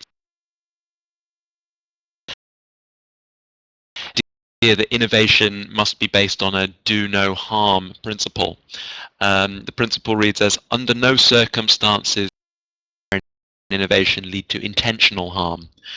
Analysis and mitigation must be used to prevent unintentional harm, including from secondary effects relating to privacy and data security, impacts on local economies, and intercommunal relationships. So to summarize, it's really a way of saying we've got to respect the do no harm principle. Intentional harm is under no circumstances acceptable in this area, and we must do our absolute best to assess and mitigate the whole variety of unintentional harms. Great, thanks so much. So I see one question coming in already. Does this overlap with Principle 1, humanitarian purpose, and where do they differ? Let's see, with that, I'll go first to Kim, and then to Pascal, and then to Rob again. So to Kim, over to you. Yeah, I can't really speak to whether. I mean, I do think there is a strong relationship to Principle 1, and maybe Alex can comment on the relationship between them. I mean, I think hopefully the first part of this about not causing intentional harm is fairly straightforward, unless there's any evil doctors out there. The second bit is a bit more complicated. Obviously, that the intention is not to cause an intentional harm, but the way we do that kind of risk analysis and mitigation becomes key there. Great, thanks. And then to Pascal, any comments on this principle? Okay, thank you. Well, I don't have much to add on this. It's a very straightforward principle. As Rob said, the problem is not, intentional harm, because then that's a very easy problem or issue. The problem is unintentional harms, and as we say in French, the hell is paved with with good intentions. We see everywhere in the humanitarian sector, and not only innovation sector, but in the humanitarian sector as such, very good intentions, conducive to humanitarian catastrophes.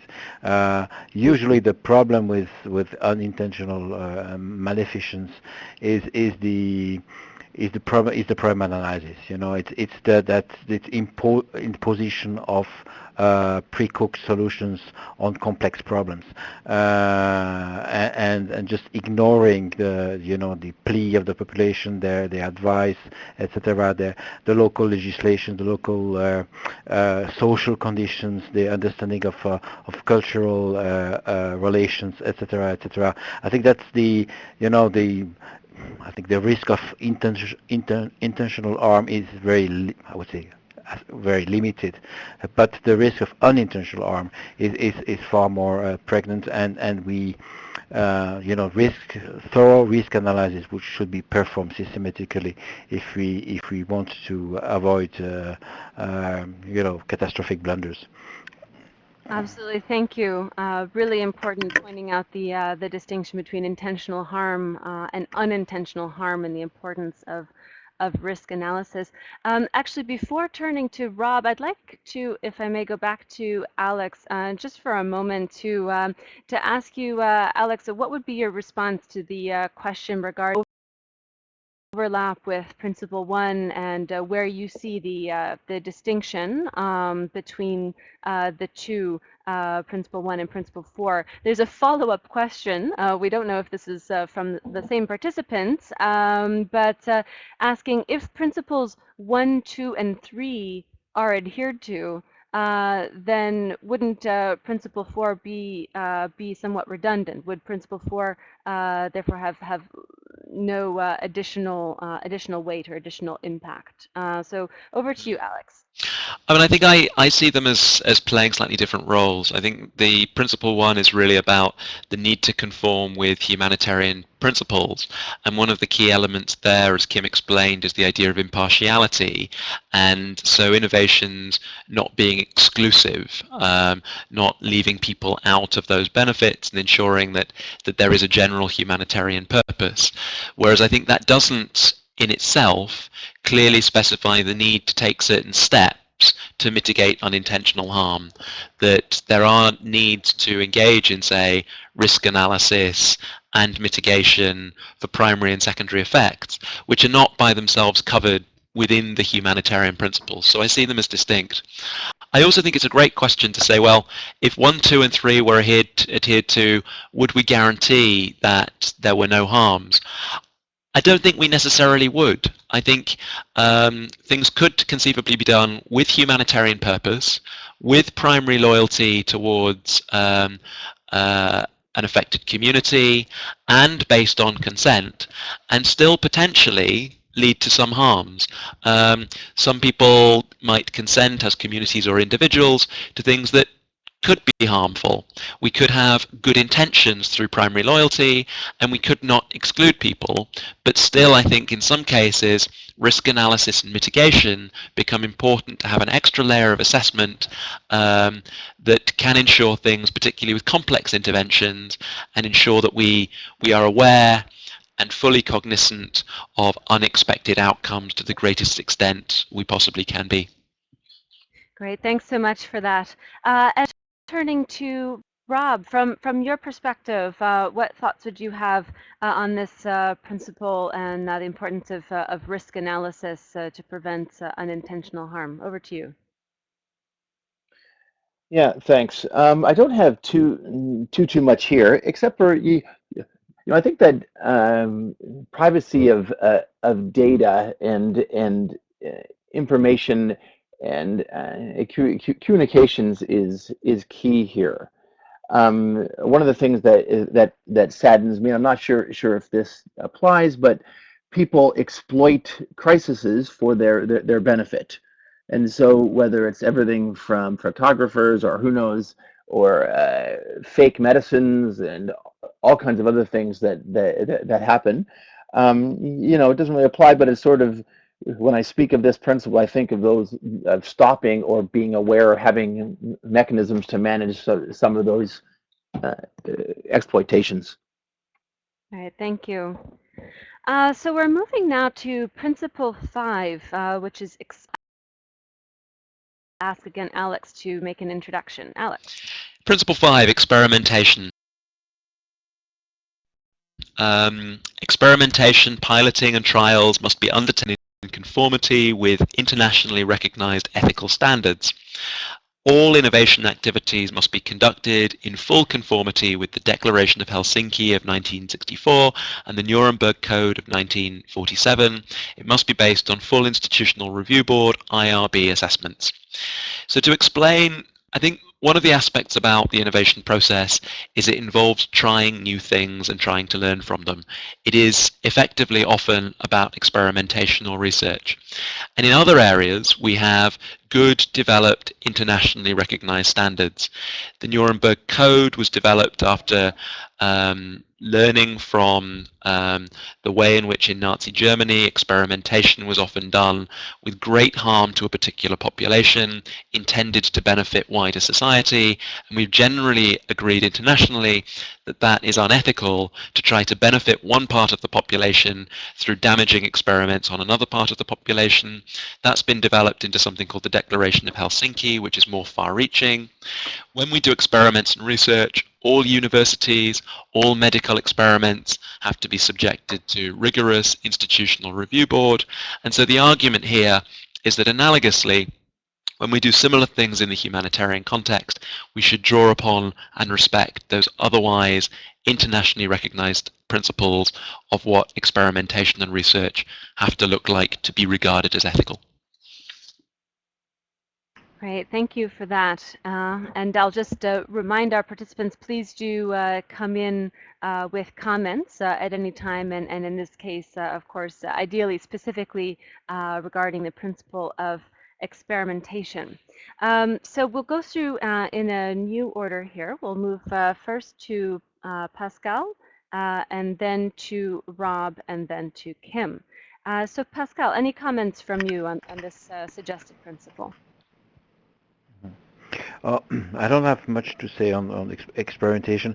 I was just wondering whether there is some form of overlap between maleficence and the Principle 4 and Principle 5. I think maybe Alexander could give us some more explanation around that. But I think that's basically the same idea, or the experimentation is a problem, is a subset of maleficence probably. But that's okay. Beyond that, I don't see any relevant comment from my side. Okay, thank you. I see a few comments coming from participants and some questions that I'd like to highlight. So one, should IRB assessments apply to all innovation or just the academic and medical research innovation? An important question. Another, are smaller local organizations and private companies equally aware of these declarations and guidelines? Can they be expected to have institutional review board assessments? And then a related question, as far as the panelists are aware, to what extent are current innovations, current innovation initiatives currently adhering to this principle? So let's see, I think I will actually give Alex a chance to come back in perhaps on a couple of those questions, and also the question from Pascal regarding the relationship between 4 and 5. So we'll go back to you, Alex, and then come back to Rob and Kim. So over to Alex. These are all great questions, and I'm wondering as I listen to them whether it's best specified as all innovation activities or whether we should be thinking about all innovation activities involving experimentation. I agree with Pascal's suggestion that quite possibly Principle 5 is a subset of Principle 4. It's a way of avoiding maleficence. Not all NGOs engage in IRB review. Much innovation does take place on an incremental level that simply isn't at the level of experimentation. But my feeling is that this is an important principle for things that reach the level of experimentation, reach a certain threshold of piloting, where given that we have a set of standards, there should be ethical consideration, particularly if an NGO or an organization or a business is operating at that sort of scale, then one would imagine they would in turn, and should in turn, have the capacity to engage in full ethical review of the kinds of standards of experimentation they're using. But I think we've got a collective challenge here to think about at what level or threshold of innovation this principle becomes important. Right, thank you.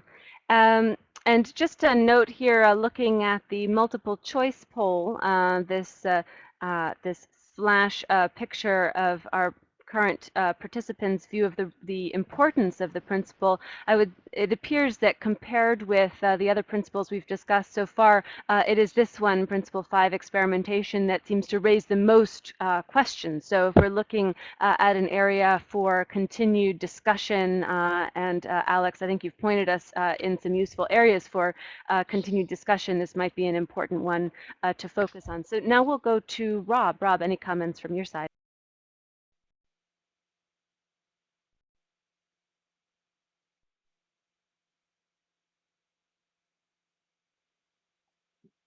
Yeah, the principle is fantastic. Sometimes decade or more, and so the more not hurdles because they're needed, but more sort of things to consider in the process when you're dealing in crises and crisis community. You know, is it fair to, or you have to, I think, balance the amount of expectations you have to follow through, or checks you have to check off.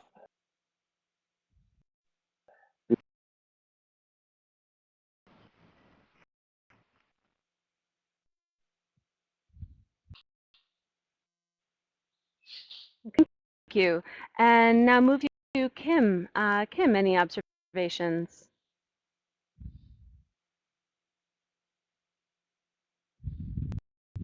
Yeah, I think this is a really important one for a number of reasons, but it's also, I think, has some tensions in it, and One just has me cautioning that it. Sorry, I'm getting some feedback line. Yes. Yes, sorry about that. Seems we had a bit of a problem with the connection with Rob. Rob, we're going to come back to you, and in the meantime, giving the floor to Kim. Kim, back to you. Great, thanks. I think to go back to the first principle, there's a question here about when you're doing excluding certain, when using control groups and excluding certain parts of the population. And I think I've had experience of people saying, oh, we can't do that kind of rigorous trials because it conflicts with humanitarian principles, to which my response has been, well, if you're doing those trials in adherence with accepted standards, that's not necessarily the case. So I think we need to be really clear that when we're trying to generate rigorous evidence, there are existing codes and standards, actually, which many of them contain principles similar to other principles that we're discussing here around informed consent, for example, that mean that we can do things in rigorous ways. But I think there's also a challenge both to the types of innovation activities we're talking about, and also about the stage in the innovation process where these kind of principles might apply, particularly if we're trying to foster more risk-taking and experimentation at a very localized and small-scale level, so that those people delivering assistance feel empowered by their organizations to try new things. Having very heavy processes of standardization and review could be quite detrimental to fostering that sort of culture. So we need to be really clear when these things would apply, and I think it's clear that they would apply when doing formal pilots and trials, and particularly where using control groups. But for some of that earlier stage innovation, I think we still need to think through how we might balance the need to be rigorous and adhere to standards, but also to create an innovative culture where people can take small risks, but do so in honourable ways that don't cause unnecessary risk of harm. Okay, great, thank you. I'm just going to bring in a point that I think Rob was making before we unfortunately lost the connection. We're working on getting that back. But Rob was making a point regarding timeline, that conducting innovation in conformity with certain standards, it can extend the timeline quite significantly, which again may be a mismatch with requirements in a crisis situation. So we're going to move now to Principle 6 and back to Alexander. You have the floor. Principle 6 is justice. The principle is benefits, costs and risks resulting from innovation. Projects should take into consideration and address the distributive consequences of innovation. Innovation should be sensitive to and useful for the most marginalized populations, including sensitivity to age, gender and disability. The key here is the idea that justice really relates to distributions, not only of benefits, but also risks. And with innovation in all sectors, but particularly with the vulnerable population, there's a risk that the costs and risks are borne by the vulnerable and the benefits outside the community. Really, this is a recognition, the principle of equity underlying costs and risks. Okay, great, thank you. And again, encouraging our participants to bring in their comments. In the meantime, we're going to ask our panelists for theirs, first to Kim, then to Pascal, and then to Rob. So first to you, Kim. Yeah, I mean, I fully support the principle of fairness and the sharing of risks and benefits, and I think my experience has seen negative examples, both of risks being put onto affected populations, whereas benefits are accrued by others, but also that happening within organisations, so that the risks associated with innovation are often borne by staff, whereas the benefits are taken by the organisation. I think that we should consider that under this principle as well. But I also think we need to recognise and perhaps make explicit that this shouldn't preclude actors being involved with innovations in the humanitarian space for different motivations, and that profit is one motivation, and that's something that needs to be managed. And I think this relates a little bit to discussions about openness and the sharing of benefits. And I think whilst that it is often something that's positive, we have to recognise that people do want to capture the value of innovations, either through protecting it, protecting their intellectual property, or by exploiting it for profit by commercialization. And in certain cases, if that's managed, if it brings value and benefit for affected populations, a balance can be struck there, and we wouldn't want to preclude that. So I think there's a potential risk in this principle of saying that those things aren't possible or aren't ethical. I think we would want to work against that. Very interesting points. Thanks, Kim. Bringing in the additional point regarding fairness in the area of taking on risks. There are risks associated often with innovation, and looking at fairness in terms of which parties, which actors are taking that on, and also raising the question, or the points that profit can potentially be considered a valid motivation for being involved in humanitarian assistance. It would be interesting to get other comments, other reactions to that point. And now moving to Pascal. Pascal, you have the floor.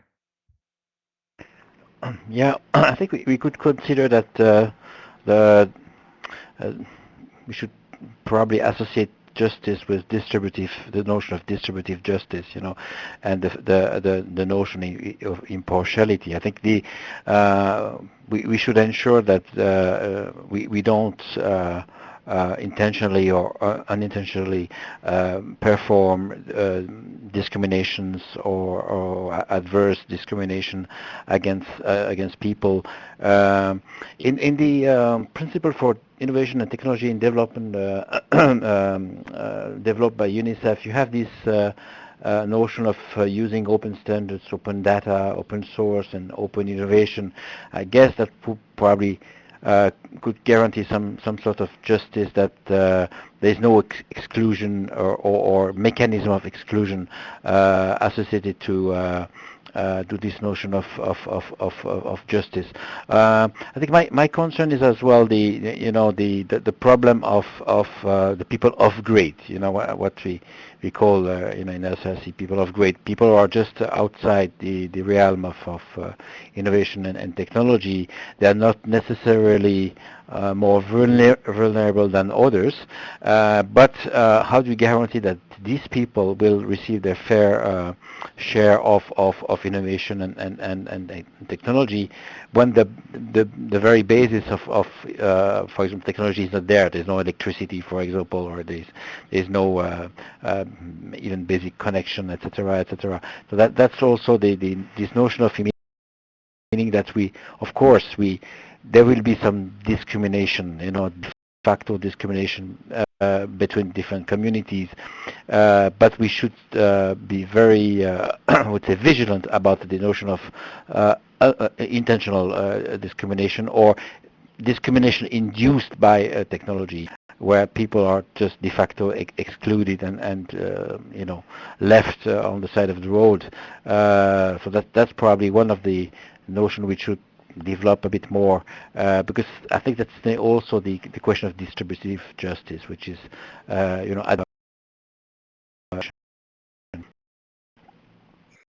Great, thank you. And now I think we have Rob back with us. So Rob, we're going to give you the floor, and apologies for the hiccup earlier. Yeah, hi. I'm not sure if you can hear me. So, apologies about my internet connection. Loud and clear. But yeah, I don't have too many.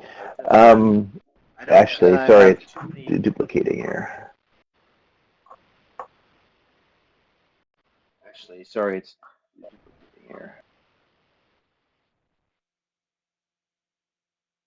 Apologies. I think my microphone was doubled up. Is that better? Yep, that sounds great. Okay, sorry. I was just going to agree with Kim and Pascal. I didn't have too much more to add. I think they said it really well. Okay, excellent. So we're going to be running just a few minutes over time, but since we're so close to the end, we do want to make sure to finish our aim here and move now to the seventh principle and back to Alex. Alex, you have the floor. The final principle is accountability. Engagement in humanitarian innovation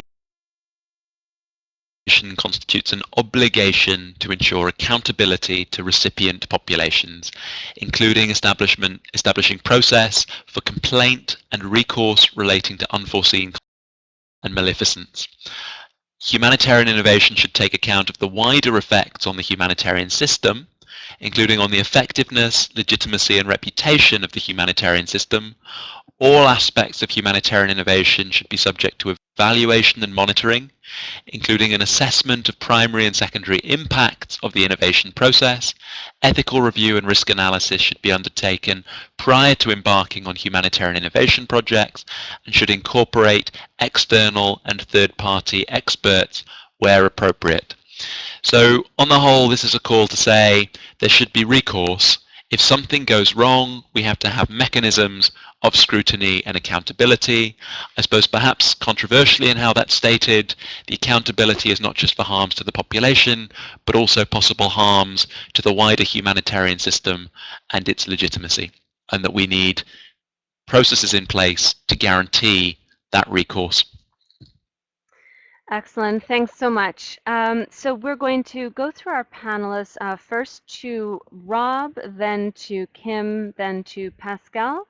And as always, very much encourage our other participants in the virtual room to bring in their comments as well. Marcus is just in the process of posting that, that window for you. So now moving to Rob, you have the floor. Yeah, thanks. I would just say that this one is key for sure, but I would also maybe extend it to measuring the on the communities that we're serving. You know, and again, my context is East Africa and some of those places. And just you know, my from a financial accountability standpoint, I'm also often challenged looking at the sum of money being spent on some of these larger projects, and I scratch my head and go, wow, is there not a better way? Is there not another way to sort of use, so if you pool all the money, for instance, going into the DAB, you know, I know this is, you know, maybe off topic a little bit, but if, you know, is there a level of accountability there to say, wow, is there another way we can spend those tens of millions of dollars that would actually achieve the same or stronger results that might be in a way outside of the traditional humanitarian systems? So yes, I would just throw in a comment about accountability or financial accountability, and yeah, with an eye to an alternate systems. That's great. Thank you. A really important point, and almost raising the concept of opportunity cost, really, and in some cases, is it could there be another way to make better use of resources, and looking at another level of accountability? I think really interesting. So we're going to move now to Kim. Kim, any comments from your side? I don't.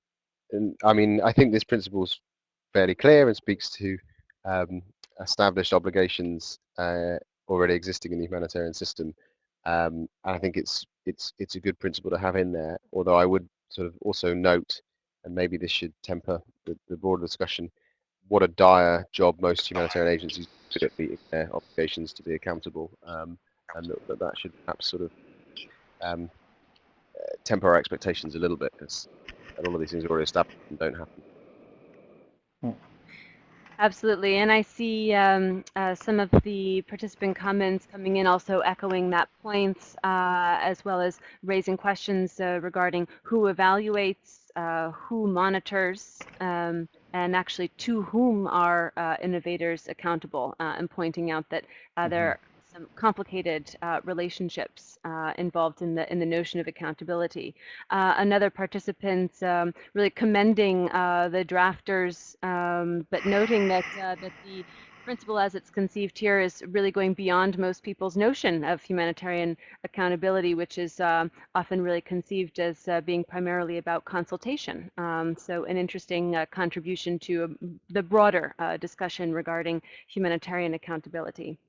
So now to Pascal. Pascal, you have the floor. Of a very short comment. I think accountability is an important notion, but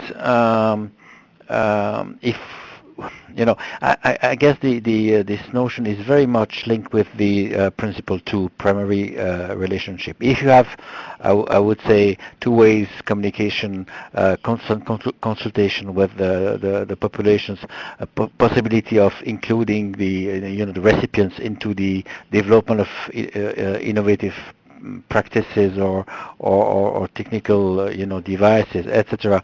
You should not be too much worried about accountability, because the problems will surface, the divergence will be solved, and it's the best guarantee to avoid unintentional consequences of your action. I would say when people are complaining and using accountability channels is a bit already very late, and it should not happen.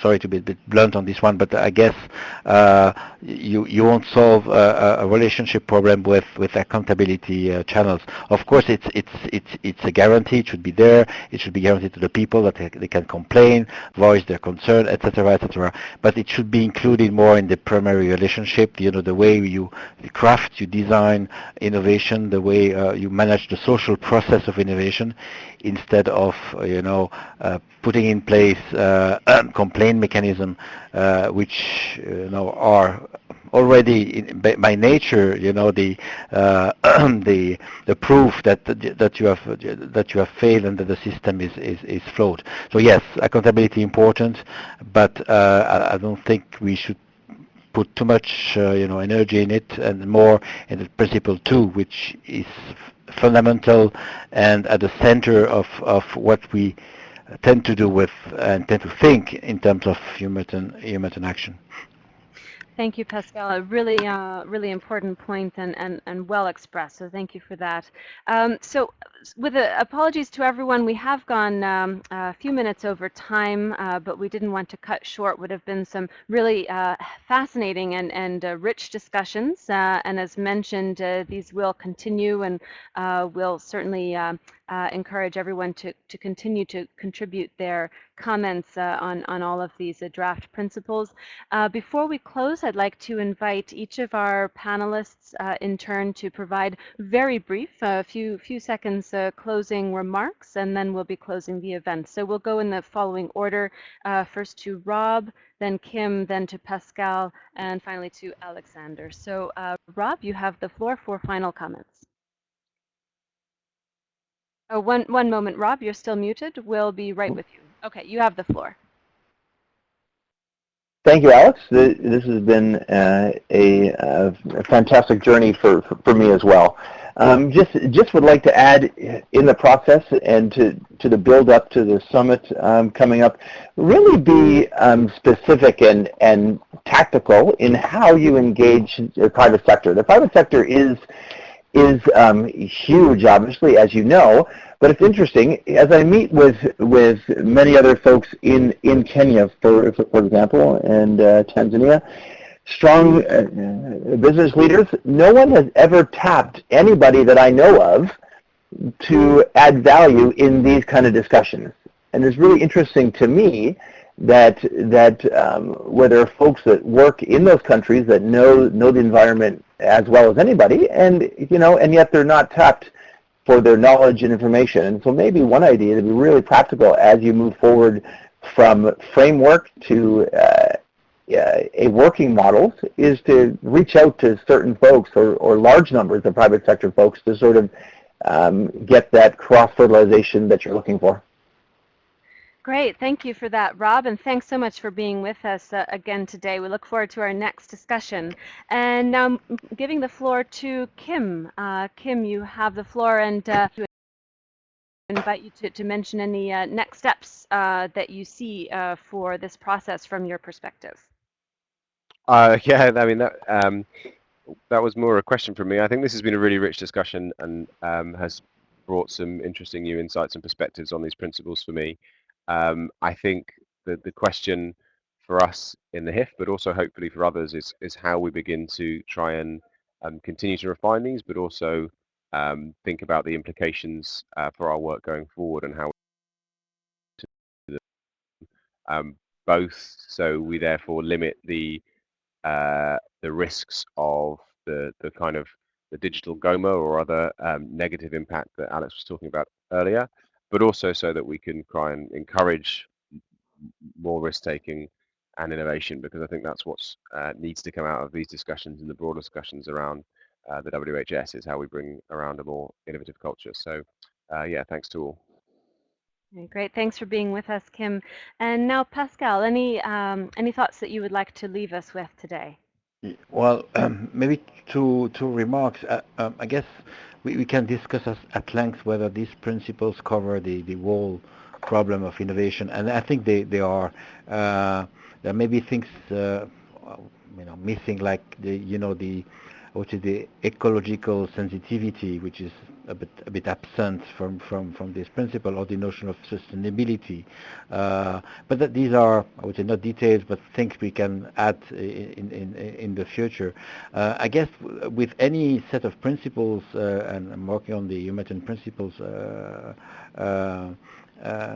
in my current function, it's the concrete application and compliance with these principles, which is the main problem. And I think if we want to further develop, the knowledge of and the the sharing of these notions among organizations and other entities, we probably need to build some sort of casuistic and test them, test their relevance with concrete cases, because the humanitarian action is full of dilemmas and contradictions, and there will be, I would say, border cases in the future. We should probably ask people to contribute by submitting, concrete cases, concrete questions, and test whether these principles are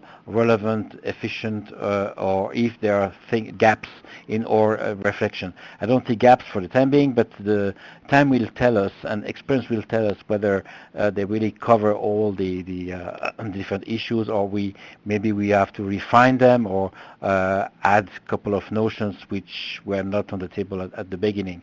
That's my first remark. The second remark will be that the dissemination.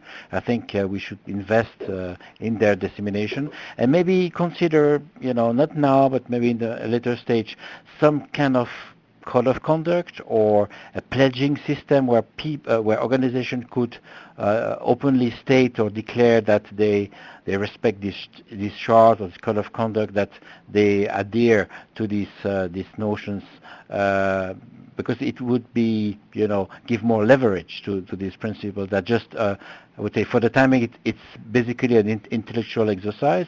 Let's maybe transform it into a more political exercise where people or organizations can really adhere and support the notions which are delineated here, a bit like the code of conduct, the Red Crescent societies, where you have, I don't know whether they do it, but at least they have declared that they are supporting the general idea of notions informing humanitarian action. So that's probably we should consider maybe the next step, the next political steps, by giving this principle more leverage and more effect on the ground. Great. Thank you, Pascal, for leaving us with those remarks, and also very much thank you for being here with us today. And now finally, turning to Alexander, we've heard from the others a few different ideas regarding potential next steps, and would be interested to hear your thoughts on this. This has been a really helpful and rich conversation, and I think I'd just like to say sort of three things that all relate to that question of next steps. I think the first thing to say about these principles is not all the answers to every practical real-world dilemma will be found in these principles. They're not intended to do that. They're intended to be aspirational values that can guide our behavior within humanitarian innovation.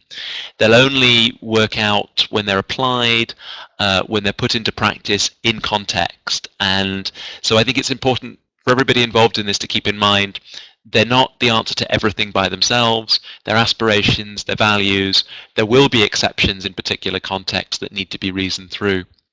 The second thing I just want to say is, in some of the earlier comments, there was a really strong emphasis, and I think Rob articulated this very clearly now, that we don't want to block humanitarian innovation. We don't want to block entrepreneurship, creativity, and put hurdles in the way of improving the humanitarian system.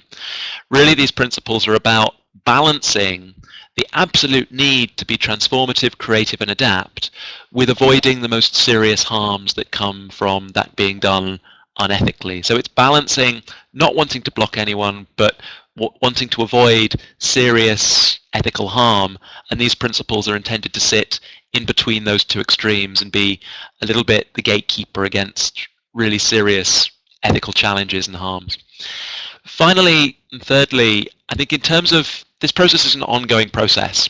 At the moment we have a draft, and this conversation, all the feedback and all the questions we've had will go into revising that draft and improving it, and that's something that will continue.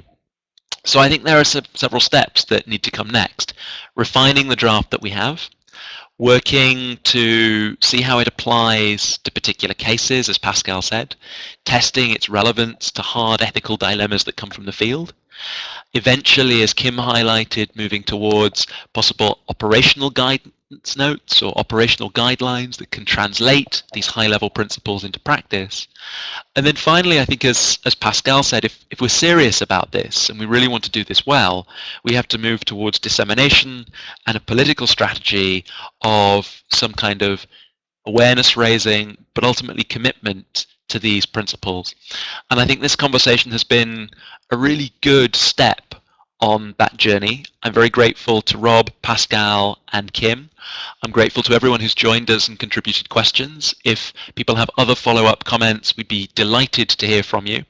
And I'd just like to finish by saying thank you very much to PHAP, and particularly to the excellent chairing that Angharad has provided. I'm very grateful to everyone who's been involved. Thank you. Great, and thank you very much, Alex. It's been a pleasure working with you on this. Very much for the learning session at the start, which set us off on the right foot for a valuable discussion. PHAP are a report drawing together all very valuable inputs on all of the different threads throughout the discussion today. We would also like to include, as much as possible, additional comments. So you can see the blue button there on your screen, submit further. You can provide additional comments on each principle, so please do take advantage of that, and then we'll also include those comments in the report, which we'll be submitting to the World Humanitarian Summit process, and will hopefully be useful in taking up into next steps. So in closing, I would like to well, first, actually, I should mention an upcoming consultation before I do the rest of my thanks. I'll mention an upcoming consultation event. This event in support of the World Humanitarian consultation process. In this next event, on response, particularly in the region of South and Central Asia, and the question, what must different actors do to support localizing response in that context in a responsible manner. You can read more at the URL you see in front of you, and we hope that many of you will join us for that discussion, which also promises to be a very interesting and important one. So then moving to the final thanks. So thanks again to all of our panelists, to Alexander Betts also for the presentation, and to Pascal Dodin, to Kim Scriven, and to Rob Bayer for being with us. I'd also like to thank Marcus Forsberg for organizing the event on the behind the scenes to participant engagement and preparing all of the consultation questions throughout the events.